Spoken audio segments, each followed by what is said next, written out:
재학 중에 있는 류혁수라고 하고요.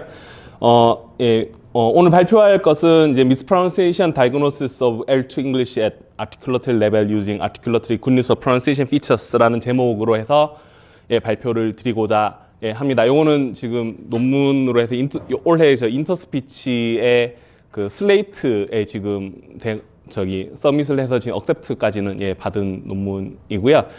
일단 간단하게 요약부터 먼저 말씀을 드리면은 조음 단위에서 한국인이 발화하는 영어의 발음 오류를 조음 단위에서 자동으로 진단을 해보자라고 하는 게 일단 메인 주제라고 할 수 있겠고요.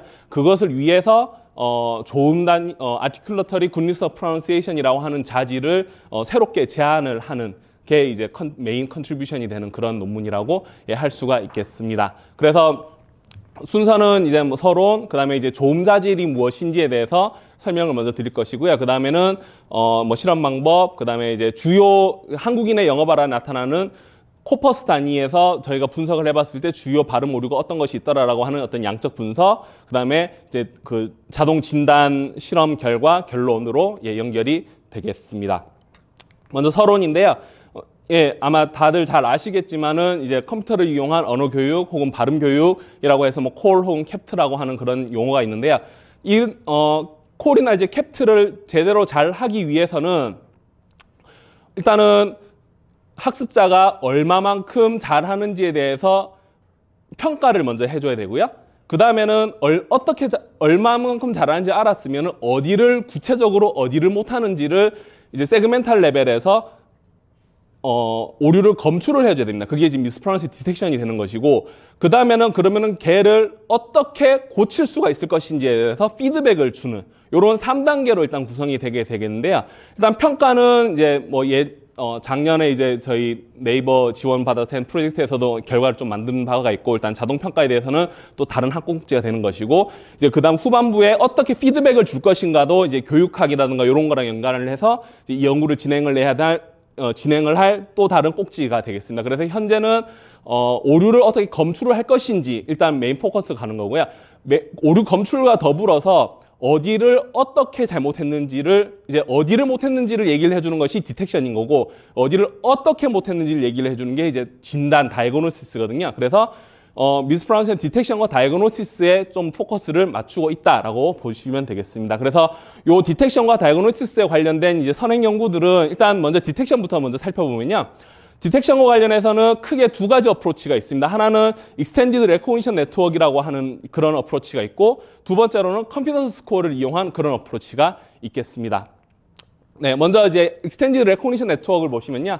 이거는 간단하게만 어프로치를 설명을 드리면, 발음 사전에다가 원래는 저희가 뭐 한국인의 한국어 발음 음성 인식을 한다라고 할 것 같으면은 표준 발음열만 발음 사전에 넣어주잖아요. 근데 이거는 이제 학습자들이 예를 들면은 영어를 공부하는 한국인이다. 그러면 한국인들이 영어를 할 때 주요 발음 오류들이 어떤 것들이 있으니까 이것들을 반영한 발음열들을 사전에 추가를 해주는 거예요. 그래서 인식 결과, 디코딩 결과로 그 오류 발음열이 인식 결과로 나타나게 되면은 그러면 발음 오류다라고 얘기를 해주겠다라고 하는 그런 어프로치라고 할 수가 있겠습니다. 그러면 일단은 오류열만 넣어주고 나면 그 다음부터는 디코더에서 알아서 음성 인식 결과를 내주는 것이기 때문에 인식 결과가 정확하다는 전제하에서는 인식 결과만 믿고 그걸로 이제 피드백을 해주고 너 어디가 잘못됐어라고 얘기를 해주면 된다라고 하는 것이 되겠는데요. 다음 단점이 뭔가 하면은 모든 L1, L2 페어마다 주요 발음 오류들이 다 다르잖아요. 그럼 그거를 다 이제 규명을 다 해주고 그걸 다 모델링을 해서 발음 사전에 다 집어넣어 줘야 돼요. 그래서 그걸 수동으로 못하니까 이런 어프로치에서 많이 하는 연구들이 뭔가 하면은 주요 발음 오류들이 어떤 것이 있을 것이다를 예측을 해서 그걸 자동으로 발음 사전에 확충을 시켜주는 그런 연구들을 많이 하고 있는데, 다만 그것이 실제 주요 오류가 아님에도 불구하고 오류 발음열이라고 만들어진다든가 혹은 주요 발음 오류열임에도 불구하고 그것이 발음 사전에 빠진다든가 이제 그런 문제들이 있을 수가 있습니다. 그래서 L1, L2 페어마다 다 따로 모델링을 해줘야 된다는 게 좀 단점이라고 할 수가 있겠고요. 두 번째로는 컨피던스 스코어를 사용을 하는 그런 게 있겠습니다. 그래서 신뢰 점수 컨피던스 스코어라고 하는 것은 사후 확률이든 라이클리후드든 이제 그런 것들을 이용을 해서 그것이 어떤 특정 스레숄드보다 낮으면은 그 해당 세그먼트가 잘못됐다. 혹은 잘 됐다라고 판단을 내려주겠다라고 하는 것이 되겠고요. 가장 대표적인 연구는 이제 Goodness of Pronunciation이라고 해서 세그멘탈 레벨의 posterior probability를 계산을 해서 그걸 기준으로 해서 특정 threshold를 기준으로 오류 여부를 판단을 하겠다라고 하는 그런 연구가 있습니다. 이건 2000년에 이제 위트앤 영에서 처음 제시가 된 게 되겠고요. 가장 강점으로는 계산하기가 되게 쉬워요. 그냥 수식 하나 딱 주어져 있으니까 그 수식에 맞춰서 모델링만 해주면은 강제 정렬을 했을 때 likelihood, 그냥 자유인식했을 때 likelihood에서 그 likelihood의 차를 길이에 대해서 normalization만 해주면 계산이 되거든요. 그래서 계산하기가 쉽고 LNL2 상관없이 아까 저 extended recognition network 같은 경우에는 LNL2 마다 따로 모델링을 해줘야 되는데 이것은 그거랑 상관없이 수식에 따라 계산만 딱 해주면은 원어민 음향 모델만 있고 학습자 음성만 있으면 얼마든지 계산을 할 수가 있다는 점에서 강점이 있습니다. 다만 이거는 문제가 뭔가 하면은 사후 확률을 계산을 해서 나오게 되잖아요. 그럼 사후 확률 값이 숫자가 뭐가 하나 나와요. 그러면 이 숫자가 가지는 의미가 뭔지를 알 수가 없다라고 하는 게 문제가 되겠습니다. 특히나 학습자 입장에서 너 Goodness of Pronunciation 수치가 이렇게 나왔어. 그러면 학습자들이 이걸 딱 받았을 때 이거는 도대체 이 숫자는 어떻게 해석을 해야 되는 것인가? 여기서 나는 어떤 피드백을 받을 수 있을 것인가가 조금 어렵다라고 하는 게 있겠습니다. 그리고 실제로 요 Goodness of Pronunciation 같은 경우에는 이걸 이용해서 오류다 아니다만 판별을 하지 이게 오류면은 어떤 오류인지 어떻게 잘못된 건지에 대해서는 얘기를 해줄 수가 없다라는 그런 문제가 있겠고요. 그 다음으로는 그러면 이제 미스프로넌시에이션에 대해서 진단을 어떻게 내릴 것인가에 대한 연구가 있겠는데 사실 진단은 디텍션에 아까 말씀드린 어디를 어떻게니까 디텍션의 확장판이라고 보시면 되겠습니다. 그래서 대표적인 것은 최근에 나온 요 두 논문 정도라고 볼 수가 있겠는데 위에 논문 같은 경우에는 이제 어쿠스틱 피처 MFC 39차 그다음에 그래핀 정보 그다음에 표준 발음열을 이용을 해가지고 그걸로 실제 학습자 발화가 잘못됐는데 이게 어떤 음소다라고 예측을 해주는 거예요. 그래서 그 예측하는 음소가 표준 발음열이랑 다르면은 미스프로넌시에이션이라고 얘기를 하자라고 하는 거고 밑에 이제 시에 등등의 이제 2016년 논문도 역시 비슷하게 중국인 학습자들에 대해서 이건 랜드마크라고 그래가지고 이제 일리노이에서 지금 일리노이 하세와 존슨 랩에서 지금 밀고 있는 어프로치가 되겠는데요. 이제 어떤 세그멘트가 있으면 세그멘트의 시작점, 중간점, 끝점에서 뭐 F0, 듀레이션 같은 것들을 이제 그 피처를 뽑습니다. 그리고 특정 지점에서의 피처를 뽑는다고 해서 그걸 랜드마크라고 하는데 이제 그걸 이용을 해가지고 프로넌시에이션 에러 여부를 판단을 하겠다라고 하는 거예요. 그래서 에러 여부인데 그러면 어떻게 음성 인식이 돼서 나오는지 그 인식 결과를 가지고 진단, 어떻게 발음을 했다, 진단을 하겠다라고 하는 게 되겠습니다. 그러면 이러한 진단의 그 메커니즘과 그런 어프로치들의 문제가 뭔가 하면은 여기 그림에서 나오는데요. 처음에 이제 발음한 세그멘트가 있으면은 거기에 대해서 먼저 미스프로넌시에이션이 아니냐의 디텍션을 먼저 시도를 합니다. 그래서 여기 트루 리젝션 부분에서 그러니까 실제 기계가 시스템이 미스프로넌시에이션을 판단을 했고 실제로도 오류 발음인 것에 대해서 그 다음에는 인식 결과를 나타내는 거예요. 그래서 정말 학습자가 발화를 한 음성 인식 그 결과 그대로 나왔으면은 correct diagnosis라고 판단을 하겠다라고 하는 것이거든요. 그래서 예를 들어서 뭐 give라고 하는 게 있는데 예를 들어 한국인의 영어 발화에서 그거를 V를 제대로 못해서 V라고 했다. 그러면은 먼저 첫 번째로 이 V라고 하는 코다 위치에 있어서 이것이 오류인지 아닌지 먼저 판단을 하고 그 다음에 음성 인식 결과가 이게 V라고 음성 인식 결과가 나타내주면 그러면 이제 V가 B로 변했다라고 하는 변이가 실현이 됐다라고 해서 다이그노시스를 해줘야 제대로 된 다이그노시스 결과라고 할 수가 있는 거죠. 그러면 이게 문제는 두 가지가 있는데 첫 번째는 미스프로넌시에이션이 아니냐 디텍트를 하는 데 있어서 일단 오류가 있고 그 다음에는 음성 인식기 자체가 가지고 있는 인식 오류가 있고 그럼 이 두 가지 오류가 계속 쌓여가는 것이기 때문에 그 두 단계 중에 어느 하나라도 잘못되면은 최종 결과가 다 잘못된 것으로 그렇게 나오잖아요. 그래서 일단 기본적으로 현재의 다이그노시스는 2단계 어프로치이기 때문에 그 점이 일단 첫 번째 문제라고 할 수가 있겠고요. 두 번째는 뭔가 하면은 음성학을 좀 안다 혹은 뭐 음성호응을 좀 했다라고 하면은 V라고 하는 음소가 B라고 변했어라고 하면 어디가 문제구나 아는데 학습자들한테 그냥 일반 학습자들한테 이렇게 됐어요라고 딱 폰 레벨에서 얘기를 딱 해주게 되면은 모르는 거죠. 어떻게 고쳐야 되지? 잘 모르는 거예요. 그래서 이거를 좋은 레벨에서 좀 더 이렇게 서브 세그멘탈 레벨로 내려와서 아 너는 뭐 예를 들면 유성 뭐 이렇게 성대를 떨어줘야 되는데 유성성이 있어야 되는데 없었어. 내지는 뭐 엘비올라 그러니까 이빨 뒤에서 소리가 났어야 되는데 너는 저 연구계 쪽에서 소리가 났어라는 식으로 이제 플레이스 매너 보이싱 뭐 이런 식으로 이제 서브 세그멘탈 레벨로 나눠서 진단 인포메이션을 준다면은 좀 더 좋지 않겠느냐라고 얘기를 할 수가 있겠습니다. 예, 그렇습니다.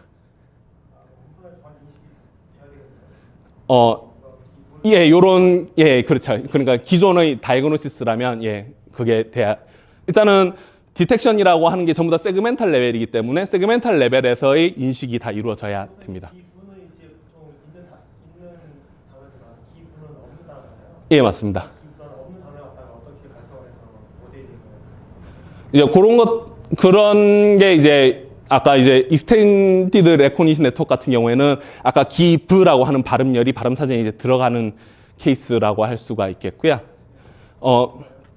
예, 그렇습니다. 네네네. 네. 이제 주요 뭐 V를 한국인들은 영어를 발음할 때 V를 B로 하는 오류가 있더라. 그러면 give라고 하는 단어에 대해서 이 발음열을 갖다가 예, 사전에 미리 오류 발음열이라고 해서 넣어주는 뭐 그런 식인 거죠. 네. GIP라고 돼 있는 그런 이제 단어가 많이 있으면은 그걸 모델링을 이렇게 그 단어 네트워크를 만들 수 있는데 네. GIP 단어가 아예 없잖아요. 일반적으로는 없는데 그 단어를 어떻게 만들어낼지가 좀 궁금한데. 그거는 이제 발음 사전 음량 모델 상에서 말씀하시는 건가요? 그렇죠. 그거는 이제 학습자 발화 수집을 해가지고 거기에 대해서 학습자 발화의 모델링을 해줘야죠. 네. 학습자가 GIP로 일부러 발성을 시키는 거예요? 그렇지는 않고 이제 학습자 발화를 한 몇만 문장 단위로 해서 모으게 되면은 예, 그 V가 B로 되는 그런 케이스들이 많이 나타나니까요. 따로 레이블링을 한 다음에 예, 그렇습니다. 너네이티브 발화에 대해서 일단 레이블링이 돼서 거기에 대한 모델링은 일단 이루어졌다고 전제를 하는 것이죠. 네. 그럼 마지막으로 이제 조음 자질이라고 아까 저희가 이제 진단을 조음 레벨에서 하면 좋겠다라고 말씀드렸잖아요. 그럼 조음 자질을 이용을 해서 이런 캡트 연구를 진행을 한 바가 있습니다. 일단은 저위에 나온 류엔청은 이제 저 연구실에서 이제 제가 먼저 한 건데요. 이제 articulatory goodness of pronunciation이라고 해서 아까 그 goodness pronunciation posterior probability를 저기 조음 레벨에서 모델링을 해요. 그 이제 뒤에서 다시 설명을 드릴 건데 그 자질을 제안을 해서 한국인의 영어 발화에 대해서 이거는 발음 평가를 할 때 그 여러 가지 자질 중에서 이 articulatory goodness pronunciation을 썼더니 자동 평가 성능이 일부 향상이 되더라라고 하는 그런 연구라고 할 수가 있겠고요. 밑에 이제 리 에돌 2006A 같은 경우에는 스피치 어트리뷰트별로 GOP 이제 goodness pronunciation 그 GOP를 확장을 해가지고 그거를 중국인 학습자의 온셋 컨서넌트에 대해서 이제 디텍션을 하는 그런 뭐 연구들이 이제 있었습니다. 그래서 일단은 이번 연구는 이제 요 류엔청 2016의 확장판으로 AGOP라고 하는 자질을 한국인 영어 발화의 조음 레벨에 있어서의 진단에 이제 적용을 시켜보자라고 하는 게 이제 이 논문의 주요 목적이라고 할 수가 있겠습니다. 먼저 이제 articulatory feature에 대해서 좀 설명을 드릴 건데요. 네. 먼저 이 조음 자질은 음소라고 하는 것은 한 언어에서 의미를 구분해준 최소 단위라고 해서 이제 정의가 이미 내려져 있는데요. 그러면은 음소를 좀 더 세부적으로 구분을 하는 것으로 이제 변별적 자질이라고 하는 게 있습니다. 이게 언어학에서 이제 1968년에 촘스키 할레에서 처음 제시가 된 게 되겠는데요. 뭔가 하면은 음소를 구분을 해주는 최소 단위라고 해서 예를 들면은 P랑 B를 구분을 하려면은 보이스라고 하는 자질로 인해서 다른 건 다 똑같고 뭐 다른 매너 뭐 그런 건 다 똑같고 보이스라고 하는 이 자질을 통해서 B는 플러스 보이스, P는 마이너스 보이스라고 해서 보이스라고 하는 변별적 자질로 두 음소를 구분을 해줄 수가 있다라고 하는 그런 게 되겠습니다. 그래서 이런 변별적 자질들의 합을 이제 내추럴 클래스라고 하게 되고요. 그래서 예를 들면 P라고 하는 음소는 보이스라고 하는 변별적 자질은 마이너스, 소노런트, 공명음이라고 하는 자질은 마이너스, 그 다음에 뭐 레비얼, 양순성이라고 하는 자질에 대해서는 플러스, 이런 식으로 여러 가지 수많은 스피치 어트리뷰트, 그러니까 수많은 변별적 자질들의 플러스 마이너스 값의 합, 집합으로 나타내주고자 하는 게 이제 내추럴 클래스가 되겠습니다. 기본적으로는 이제 이진 값을, 그러니까 플러스냐 마이너스냐 이진 값으로 이제 구분을 하게 되는 것이고요. 그래서 모든 음소는 이 distinctive feature의 결합으로 해서 다 구분을 해줄 수가 있게 됩니다. 그러면은 이 변별적 자질들, 여기 voice, 뭐 공명, sonorant, delay release는 이제 그 마찰음이냐 여부를 나타내주는 그런 것인데요. 이런 피처들을 하나하나가 전부 다 조음 속성을 나타내주고 있는 것이잖아요. 그러면은 이거 하나하나에 대해서 다 모델링을 해주게 되면은 그럼 조음 속성을 모델링을 해줄 수 있지 않을까라고 해서 이 distinctive feature, 변별적 자질 이론에 기반을 해서 조음 속성을 정의를 하고 그것에 대해서 이제 저희는 모델링을 진행을 하게 되었습니다. 그래서 크게는 이제 조음 어떻게 하느냐, 매너, 어디서 하느냐, 플레이스, 그다음에 이제 후두 자질이라 그래서 영어 같은 경우에는 이제 보이스만 사용을 하고요. 한국어 같은 경우에는 여기다가 스프레드 글로티스, 성대가 이제 펴지느냐, 이제 긴장을 하느냐로 해서 삼지 대립을 이제 나타내기 위해서 쓰는데 일단은 그 영어는 없으니까요. 예, 영어는 저 후두에서는 이제 보이스 자질만 사용을 하고 있습니다. 그래서 예, 뭐 자세히 설명을 드리고 싶지만 네, 시간 관계상 네. 이렇게 해서 전체 어트리뷰트 개수는 이제 24개를 사용을 해서 이 24개의 아티큘러터리 어트리뷰트에 대해서 각각 저희는 이제 모델링을 조음 단위의 모델링을 다 시도를 하였습니다. 그래서 굿뉴스 프로넌세이션은 아까 말씀을 드린 바 있는데요. 일단 프로넌세이션 에러를 이제 구분을 해주기 위해서 이제 사후 확률을 이제 계산을 하는 게 되겠고요. 그래서 이게 첫 번째 항이 이제 강제 정렬을 했을 때 나타나는 likelihood. 그다음에 오른쪽이 이제 그냥 음소 단위에 그냥 자유인식 했을 때 나타나는 likelihood에서 그 두 개의 차이로 해서 물리적인 의미는 학사가 바라는 음소가 있으면은 그것이 네이티브의 발음 모델, 그 음향 모델과 어느 정도 거리가 떨어져 있는가를 측정을 하는 자질이라고 보시면 되겠습니다. 그러면은 GOP가 작으면 작을수록, 즉 학사 발화가 네이티브 음향 모델에서 가까우면 가까울수록 발음을 잘 한다라고 보실 수가 있는 거죠. 그러면은 그 거리상에서 어떤 기준점을 놓고 이거보다 멀어지면은 잘못된 걸로 하자. 이거보다 가까우면은 그냥 잘한 걸로 하자라고 판단을 내릴 수가 있겠습니다. 그래서 아까 말씀드린 이거는 음소 단위에서 이루어지게 되는 것이고요. 저희가 제안을 하는 것은 아까 그 24개 이제 아티큘러터리 어트리뷰트를 말씀을 드렸었는데 그 여기서 말하는 이제 K가 그 아까 24개의 아티큘러터리 어트리뷰트를 나타내게 되겠습니다. 그래서 그 24개의 어트리뷰트 별로 다 따로 모델링을 해서 그 GOP 값을 계산을 하게 돼요. 이것을 저희가 아티큘러터리 GOP라고 부르고 있습니다. 네, 계산한 방식은 똑같고요. 네. 네. 몰라서 온라인하고 자유발화 이하고 조금만 더. 자, 앞에 있는 쓰실 것 같아요. 온라인을 한 거가 자유발화라는 게 네. 온라인을 했다는 것이 어떤 음소 단위로 정확히 온라인을 강조시켰다는. 네, 그렇습니다. 이게 일단 기본적으로는 낭독체 발화니까 낭독체에 대해서는 기본적으로 원래 원어민이라면 이렇게 발음했을 거야 라고 하는 표준 발음열이 있잖아요. 예, 그런 그 표준 발음열에 대해서 먼저 강제 정렬을 학습자 발화를 갖다가 그 표준 발음열에 대해서 강제 정렬을 시켰을 때 그때 나타나는 likelihood 값, 생성되는 likelihood 값이 있잖아요.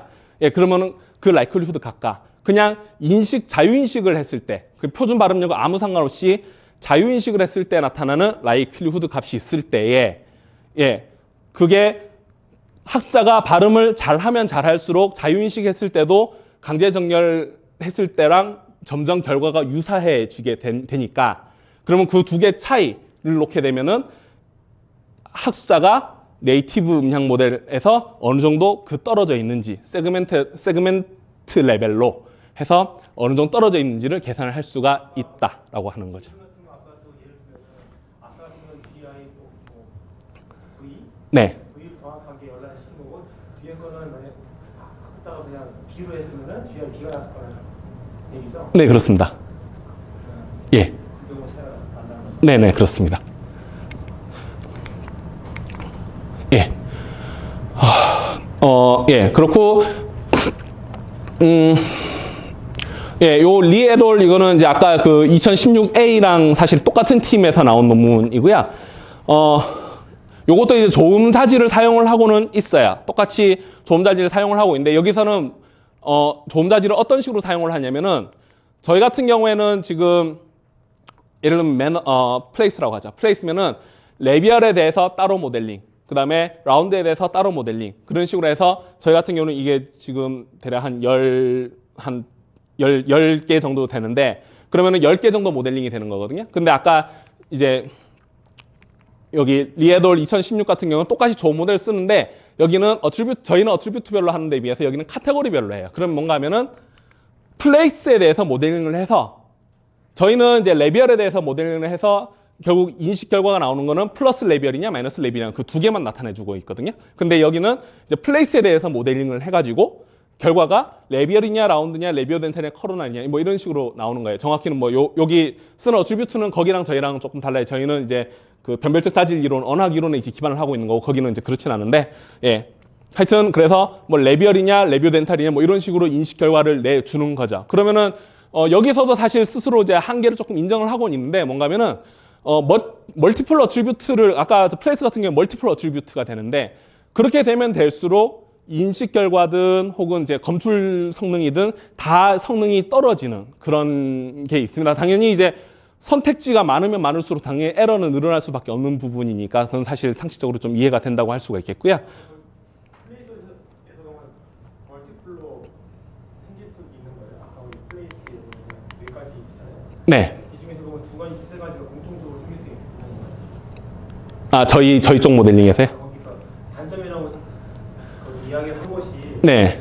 저 중에서 두 가지, 세 가지를 복수계로 갖고 있을 때 생길 수 있는 문제라는 건 아니요. 그렇지는 않고요. 예를 들면은 요거는 조금 어려우니까, 네, 요 매너를 놓고 보죠. 그러면은 매너 같은 경우에 저게 그냥 크게 보시면은 stop, fricative, affricate 같은 네이절 같은 걸로 이제 구분을 저희가 할 수가 있잖아요. 그러면 이거는 서로 상보적 분포를 가지죠. stop이면서 fricative일 수는 없는 거니까, 예, 그런 건데, 그러면 아까 저기 리에돌 2016B 같은 경우에는 매너에 대해서 모델링을 해서, 그러면 인식 결과가 보면은 이게 스톱이냐, 프리커티브냐, 애플리케이션이냐, 네이저이냐를 선택을 해야 되는 거예요. 그러면은 선택지가 당장 그것만 해도 4개잖아요. 그러면은 그 4개 중에서 하나를 선택을 해가지고 이거를 정확하게 인식 혹은 디텍션을 하는 것이랑, 그냥 네이저에 대해서 모델링을 해서 이게 플러스 네이저이냐, 마이너스 네이저이냐, 스톱에 대해서 플러스 스톱이냐, 마이너스 스톱이냐, 요 두 개만 바이너리만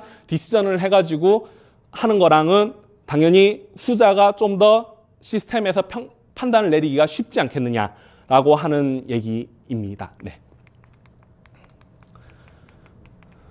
예.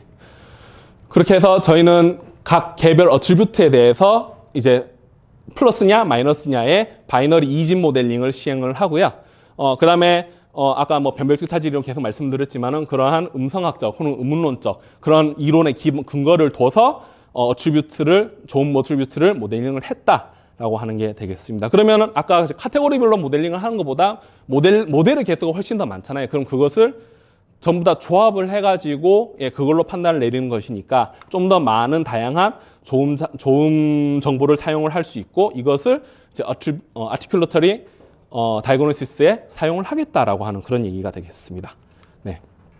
예, 여기 메소드부터는 조금 얘기가 좀 짧고요. 일단 저희는 에트리에서 좀 제공을 받은 한국인의 영어봐라 낭독책 코퍼스가 있습니다. 현재 가지고 있기는 이거보다 훨씬 더 많이 가지고 있는데, 음소 레벨에서 좀 네로우 트랜스크립션이 된 게 한 2만 1000문장 정도 있어요. 네, 한 151령 정도가 되고요. 그걸 다 음소 레벨로 다 트랜스크립션을 해서 이제 음성학, 음론 전공을 한 대학원생들이, 그리고 저기 전사 경험이 많은 대학원생들이 다 음소 레벨로 다 전사를 다 시행을 했습니다. 그래서 음소 레벨로 전사를 했을 때 전사자 간 일치율이 한 88% 정도, 그리고 꽤 괜찮은 성능, 전사 성능으로는 꽤 괜찮은 성능이라고 보실 수가 있겠습니다. 음소 레벨로 했다는 것이 이렇게 어떤 사용이 있으면 어디부터 어디까지가 특정한 동사라는 걸 정확하게 구분하고 해야 하는 특정한 음소가 이 발성에 전자는 뜻으로 아까 give 사례에서요. 예, GI 얘는 V인지 B인지를 다 판단을 내렸다는 뜻입니다. 예, 보통 이제 그냥 전사를 했다라고 하면은 음소 레벨에서 하기보다는 이제 그냥 워드 레벨에서 그냥 I give 뭐 her 뭐 이런 식으로 단어만 이렇게 레이블링을 하는데 그걸 이제 음소 레벨에서 예, 구체적으로 이 give란 단어인데 이게 V인지 B인지 예, 그거를 판단을 내렸다는 뜻입니다. 음량 모델은 당연히 이제 저희는 예, 교육용이니까 원어민의 음량 모델을 사용을 하고 있고요. 월스트리트저널 사용을 했고 칼디 툴킷에서 나오는 걸 이용을 해서 이제 DNN HMM 어쿠스틱 모델을 예, 생성을 하였습니다. 그래서 원래 기본적으로는 이제 음소 단위의 이제 음향 모델을 만들었는데 그거 말고 저희는 이제 아티큘러트리 지금 정보를 사용을 해야 되니까 아까 조음 어트리뷰트 속성 24개 속성별로 따로 또 모델링을 또 추가로 진행을 해서 총 음소 모델 포함 총 25개의 음향 모델을 가지고 있습니다. 저희 네.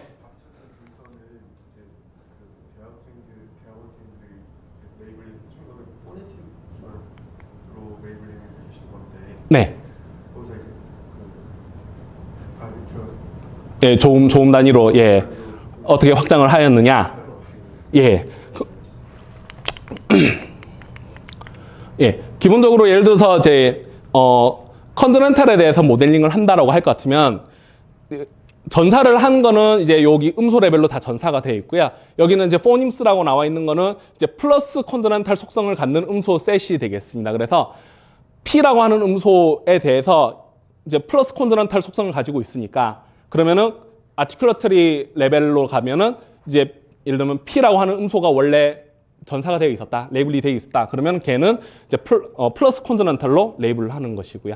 이런 식으로 여기 현재 나와 있는 요 셋 사전을 이용을 해서 요 좀 속성 사전이라고 할까요? 요 사전을 이용을 해서 이제 확장을 다 시켜서 그걸로 모델링을 한 거죠. 네? 자동으로 하는 거예요. 네, 그렇습니다.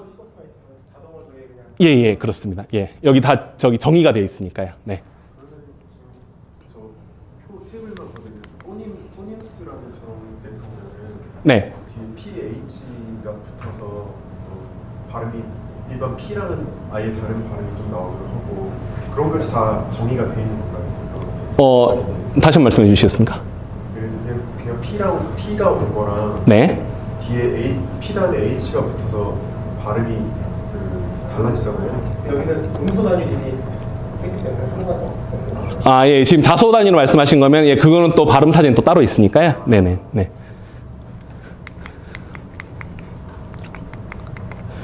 예, 그렇게 해서 일단 만들어져 있고, 저희가 이제 조음 단위의 진단을 내리는 그런 알고리즘은 지금 보시는 바와 같은데, 먼저 이제 음성 들어오면은 거기에 대해서 이제 강제 정렬과 음소 인식을 따로 진행을 하고요. 그것을 이용해서 그 결과의 라이클리후드를 이용을 해서 GOP 혹은 AGOP 값들을 다 계산을 내리게 됩니다. 그래서 강제 정렬된 세그멘트 기준으로 했을 때에 걔가 이제 자음이냐 아니냐를 판단을 해서 이걸 판단한 이유는 조음 레벨로 내려가게 되면은 자음 같은 경우에는 보이스냐, 매너냐, 플레이스냐 요 세 가지로 구분을 해줄 수가 있는데 모음 같은 경우는 일반적으로는 이제 백리스, 프론트리스, 라운딩 요 세 가지로 구분을 하는데 요 세 가지 전부 다 이제 사실 플레이스에 들어가는 내용이거든요. 네, 그래서 모음은 보통 모음을 구분해 줄 때는 라운딩이냐, 원순 전설 후모음, 원설 전설 고모음이면 뭐 이모음 이런 식으로 해서 라운딩, 하이트, 백리스로 해서 보통은 구분을 해줍니다. 그래서 진단하는 단위가 다르기 때문에 그래서 자음이냐 아니냐를 나눠가지고 자음이면은 보이싱 플레이스 매너, 자음이 아닌 즉 모음이면은 라운딩, 하이트, 백리스 요 세 가지 단위로 이제 진단을 내려주게 되겠습니다. 네, 예, 지금 그 얘기고요. 그래서 자음 같은 경우에는 아까 보이싱, 플레이스, 매너로 이제 나눈다라고 말씀을 드렸는데. 인풋으로 들어가는 자질들은 다 똑같아요. 각 세그멘트별로 이제 AGOP 24개, 그 다음에 폰 GOP까지 해서 총 25개의 인풋으로 해서 각 보이싱이냐, 플레이스냐, 매너냐, 요 따로 DNN 모델링을 시켜줍니다. 그래서 결과는 보이싱 다이그노시스에서 이게 제대로 발음이 됐다, 제대로 발음이 안 됐다, 제대로 발음이 됐다, 안 됐다 이런 식으로 바이너리로 아웃풋 레이어는 모델링을 하게 되는 것이고 인풋 레이어의 노드는 전부 다 이 각 모델 전부 다 25개씩 그렇게 나오게 됩니다. 네.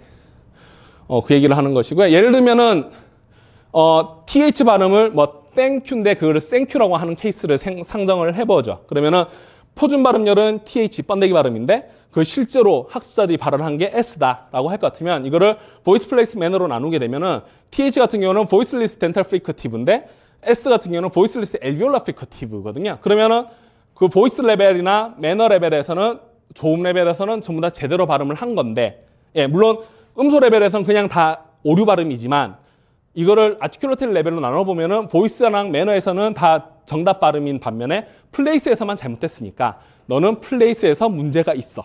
플레이스에서 너는 덴탈이 원래는 덴탈이었어야 되는데 너는 엘비올라 발음을 한 거야라고 얘기를 해주고 싶다는 거죠. 네.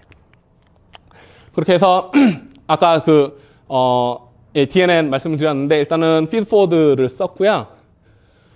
예, 텐서플로우를 일단 구현을 했고, 그다음 하이퍼 파라미터는 예, 이런 식으로 이제 구현을 해서 이제 디벨롭먼트 셋 가장 성능 높은 하이퍼 파라미터를 선택을 했습니다. 예, 그다음에 그 활성 함수 액티베이션 펑션은 원래 렐루를 썼었는데 렐루보다는 뭐 엘루라고 하는 게 뭐 성능이 더 좋다라고 얘기를 하기를 일단 그걸 썼고 드롭아웃 뭐 등등등을 예, 적용을 시켜서 예, DNN 구성을 했고요. 모음 같은 경우에도 역시 마찬가지로 기본 구성은 다 동일하고 아웃풋 빼는 것만 아까 말씀드렸다시피 라운딩, 하이트, 백리스 이 세 가지 단위로 예, 구분을 한 게 되겠습니다. 그래서 예를 들면은 R을 프로젝트인데 이제 그걸 프로젝트라고 발음했다고 가정을 해보죠. 그러면 R을 O로 발음을 한 게 되는 것이니까 그러면 라운딩, 하이트, 백리스 차원에서 보면은 R라고 하는 모음은 어라운드 로우 백이거든요. 그 모음의 종류가 거기에 반해서 O 같은 경우에는 라운디드 미드백 바월이 돼요. 그러면 라운딩과 하이트에서 이제 차이가 발생을 하니까 라운딩이나 하이트에서는 incorrect, 백리스에서는 correct라고 판단을 내리겠다라고 하는 게 되겠습니다. 예. 그래서 여기서 그냥 사용자한테 그러면 R을 O로 발음하면 같아라고 말하는 게 네.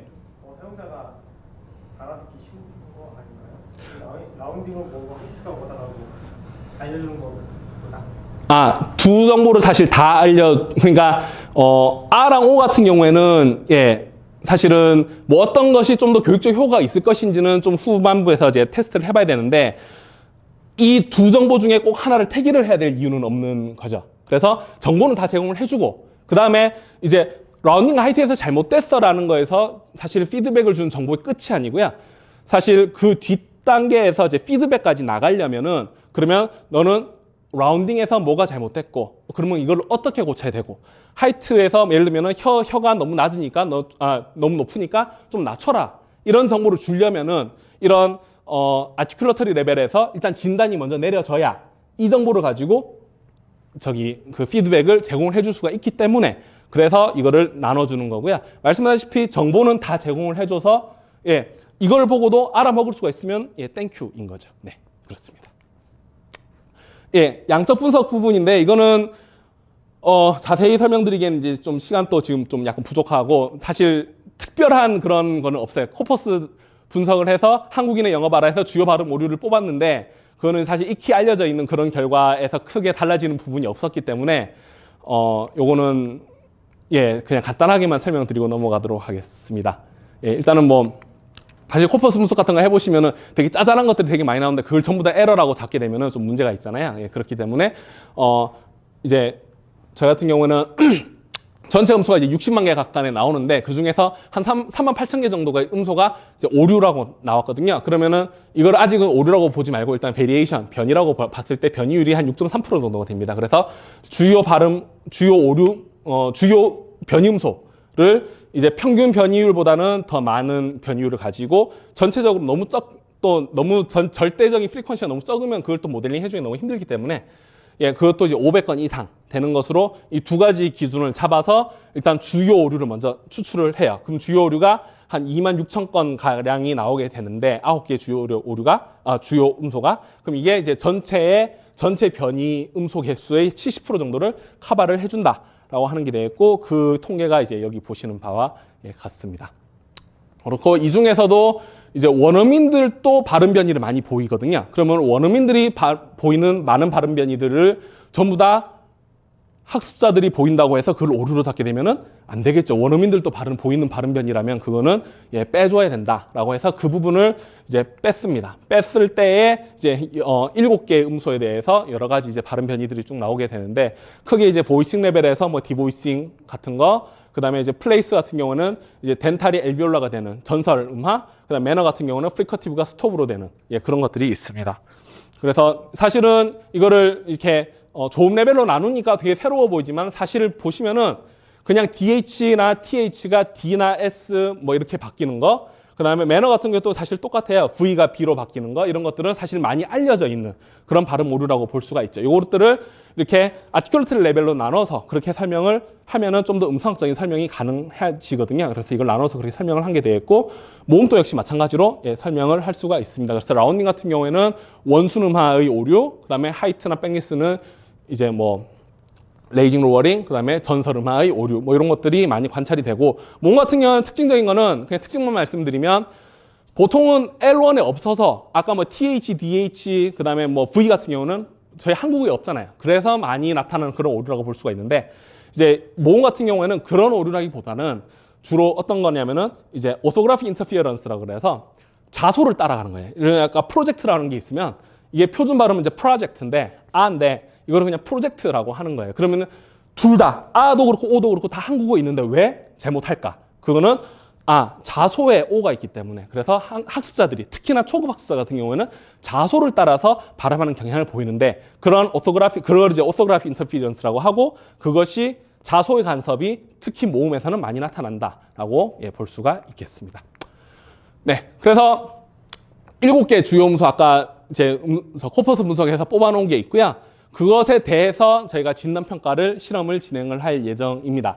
근데 보시면은 아까 저희가 오류율이 6%, 8% 뭐 이러잖아요. 그래서 실제로 이제 오류율이 그렇게 많이 나오는 것도 한 20% 미만이거든요. 그러면은 그런 것들을 그냥 통으로 놓고 이제 하면은 바이어스 문제가 생겨요. 그래서 그냥 커렉트라고 다 판단 내려버리면은 80%는 먹고 들어가니까. 네. 그래서 그런 것이 있어서 다른 음소의 정발음을 가지고 와서 이 음소의 오발음이라고 판단을 내려서 이제 밸런싱을 좀 맞춰줬습니다. 네.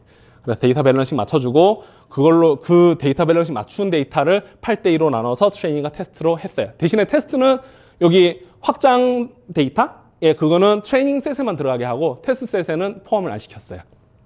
네. 그렇게 했고, 1대1 밸런스는 여전히 다 트레이닝 셋에서도 커렉트, 인커렉트 1대1, 테스트에서도 커렉트, 인커렉트 1대1 다 맞춰줬고요. 그래서 뭐 밸리데이션은 이제 트레이닝 셋에서 이제 쪼개가지고 그거는 뭐 하이퍼 파라미터 이제 선택할 때 만들어 준 게 되는 것이고, 그래서 보면은 자음 같은 경우에 이제 이제 아까 피드포워드 뉴럴넷 적용을 해가지고 실제로 각 아티큘러터리 레벨에서 오류에 대한 진단 평가를 실제로 실행을 해봤을 때 평균적으로는 정확도를 기준으로 하면은 다 70%, 71%, 78% 정도, F1 스코어를 기준으로 하면은 한 0.75 이상 정도로 평균이 나오고 있는 것을 보실 수가 있습니다. 그래서 이 정도면은 정확도가 0.70% 이상, F1 스코어가 뭐 0.75 이상, 뭐 이 정도 나오면은 비교적 다이그노시스 이런 거에 대해서 정확도가 괜찮은 정도다, 괜찮은 것 같다라고 판단을 내릴 수가 있는 것이고요. 그래서 이런 AGOP 자질을 사용을 해서 조음 레벨에 있어서 진단을 내려봤더니 정확도가 꽤 높더라라고 하는 게 되겠습니다. 보시면은 이제 세부 음소별로 보시면은 이런 TH 발음, 그다음에 DH 발음이 좀 플레이스나 이런 데서 약간 정확도가 떨어지는 것을 보실 수가 있어요. 이거는 이런 이제 DH나 TH 발음 같은 경우는 이제 인터덴탈 프리커티브라고 하는데, 인터덴탈 프리커티브가 원래 가지고 있는 에너지 값이 워낙 낮아요. 다른 프리커티브에 비해서도. 네, 왜냐하면 이 사이로 나는 소리다 보니까 원래 에너지 값이 워낙에 낮고, 그 다음에 이것이 사람도 이거를 좀 구분하는데 약간 힘들어하는 부분이 있거든요. 실제로 전사평가라든가 이런 것들을 인지평가라든가 이런 걸 해봐도 이런 인터넷 프리커티브에 있어서는 좀 그런 부분이 사람도 조금 떨어지는 부분이 있어요. 그러다 보니까 이제 모델링 결과도 성능이 약간은 좀 저하가 돼서 나타나는 그런 게 있습니다.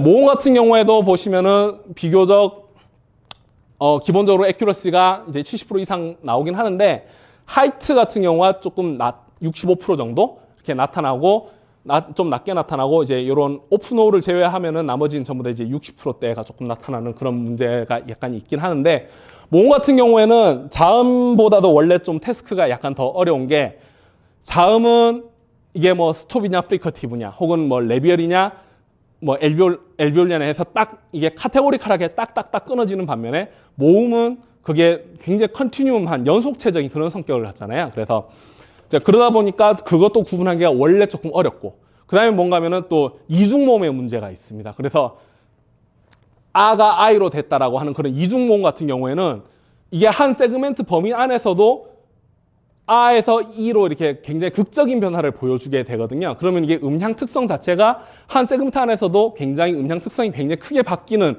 그런 것들이 트레이닝셋에 좀 들어가 있기 때문에 그래서 이런 이중모음이 좀 포함이 되어 있어서 그래서 좀 성능이 좀 안 좋아진 게 아닌가. 그래서 나중에는 실험할 때는 트레이닝 셋에는 이중모음 다 빼야겠다라고 일단 생각을 하고 있고 요거는 일단 논문이 지금 나갔기 때문에 일단 딥송이 일단 들어가 있어요. 요거 실험할 때는. 네, 그래서 그래서 이제 라운딩에서는 이런 이중모음들도 라운딩 속성 그대로 유지를 해가는 반면에 하이트나 이제 백리스 같은 경우에는 조금 그게 안 되거든요. 그러다 보니까 그런 하이트나 백리스에 대해서는 이중모음 이런 것들 때문에 조금 성능이 저하가 된 게 아닌가 그렇게 추정을 하고 있습니다.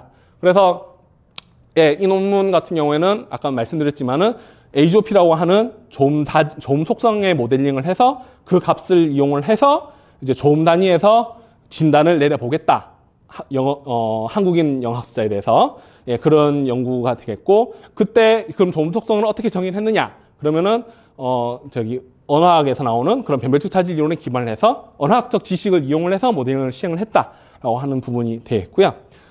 기존에는 전부 다 음소 레벨에서만 진단을 내리고 이제 조음 레벨에서는 진단을 내리지 않아가지고 커렉티브 피드백을 제공을 해주는 단계로 나아가기에 약간 좀 무리가 있는 그런 상황이었는데 이런 연구를 통해 가지고 조음 단위에서 일단은 진단을 내려줌으로써 향후 피드백을 제공을 해주는 정보로 사용할 수가 있다라고 하는 것이 되겠고 두 번째로는 코퍼스 코퍼스 분석을 통해서 실제 이제 양적으로 실증적으로 미스프로넌시에이션 패턴을 갖다가 보여줬다라고 하는 게 되겠습니다. 그리고 중요하게는 이제 AGOP라고 하는 자질을 써서 그걸 DNA에 적용을 시켜서 아티큘러터리 다이그노시스를 했더니 성능이 비교적 뭐 70% 정도 혹은 F1 스코어 기준으로 하면 0.75 이상 정도 해서 일부 모음에서의 하이트 같은 경우는 약간 성능이 좀 떨어지긴 했지만 그걸 제외한다면은 비교적 성능은 괜찮은 것 같았다. 그래서 효과적인 오류음소 진단이 가능했다. 조음 레벨에서 그렇게 판단할 수가 있겠습니다.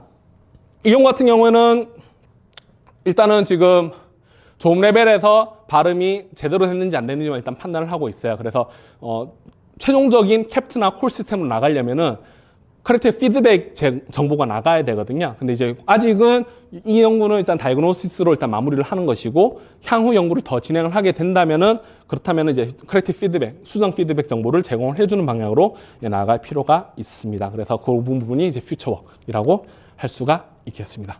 발표 이상으로 마치도록 하겠습니다.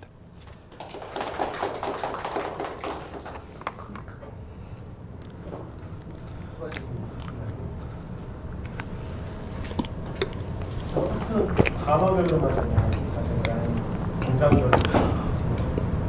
테스트는 음소별로 했습니다. 사용자 아까 비슷한 부분이 제가 단어로 발성을 하게 시킨 건가요? 문장 발화입니다. 문장이요? 예. 낭독체라서 단어 단위로 끊게 되면은 너무 이렇게 인스턴스가 짧아가지고 그러면은 이제 소위 말해서 시작점과 끝점 같은 경우는 특히 끝점이 더 그런데 랭스닝이 발생을 해버리잖아요. 그러면은 세그멘트 자를 때라든가 이렇게 여러 가지 좀 문제들도 있고 해서 일단 연속 발화 기본적으로는 좀 문장 단위는 나와야 그걸로 평가를 하든 미스프로넌시 디텍션을 하든 피드백을 주든 뭔가 좀 의미 있게 줄 수가 있어서 문장 단위로 발화를 시켰습니다. 네. 테스트한 문장을 대학원생으로 옮긴대요. 네. 그거는 직접 듣고서 이게 어떻게 발음되고 자질력 다 표시를 하는 건가요, 직접? 자질별로는 표시는 안 하고요. 어떤 문장을 발화를 했다는 있습니다. 문장 그러니까 원래 이제 주어진 문장을 줘서 학습자들한테 읽히는 거니까 단어 단위는 원래 주어진 것이고요. 그것을 듣고 어떤 음소로 발화를 했다를 그 음소 단위로 평가를 하는, 음소 단위로 전사를 하는 거예요. 레이블링을. 예, 음소 단위로 하고, 그 다음에 그 조음 레벨 같은 경우에는 직접 조음 레벨로 하진 않고, 아까 질문 나와서 이제 답변 드린 것처럼, 네, 요런 딕셔너리를 두고, 이 음소니까, 소노런트에서는 M으로 전사가 되어 있다. 그러면은, 소노런트 레벨에서는 플러스 소노런트로 하자. 네, 뭐, M 같은 경우에, 예, 컨티뉴언트는 없거든요. 그러면은, 여기는 없으니까, 컨티뉴언트 레벨에서는 M은 마이너스 컨티뉴언트로 하자. 예, 그런 식으로 해서 요 딕셔너리를 참조를 해서 룩업을 해서 그걸로 아티큘레이트 레벨에서 예, 전사를 자동으로 변환을 한 것입니다. 네. 그렇게 해서 모델링을 한 거죠.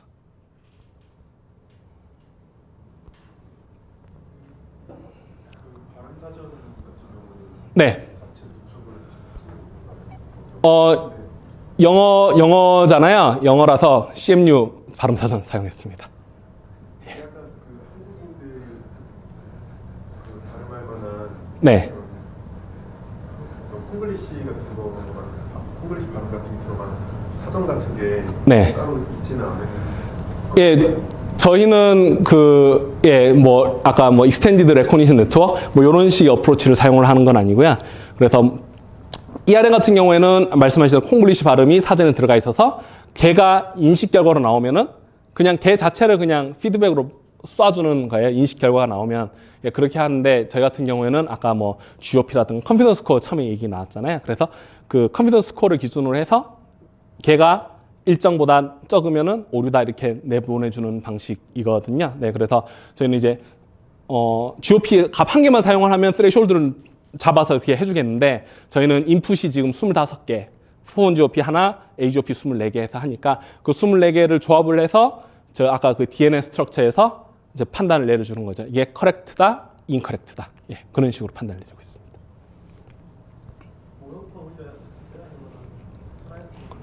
이거 AM이 잠시만요.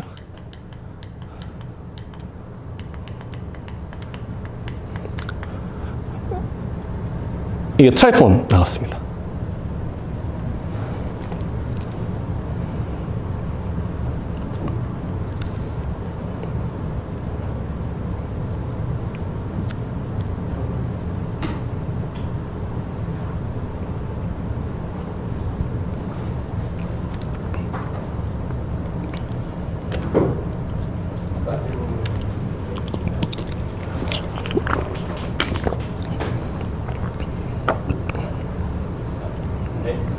그럼 추가 질문이 더 없으시면 예상하고 말씀 다시 한번 부탁드리겠습니다. 감사합니다.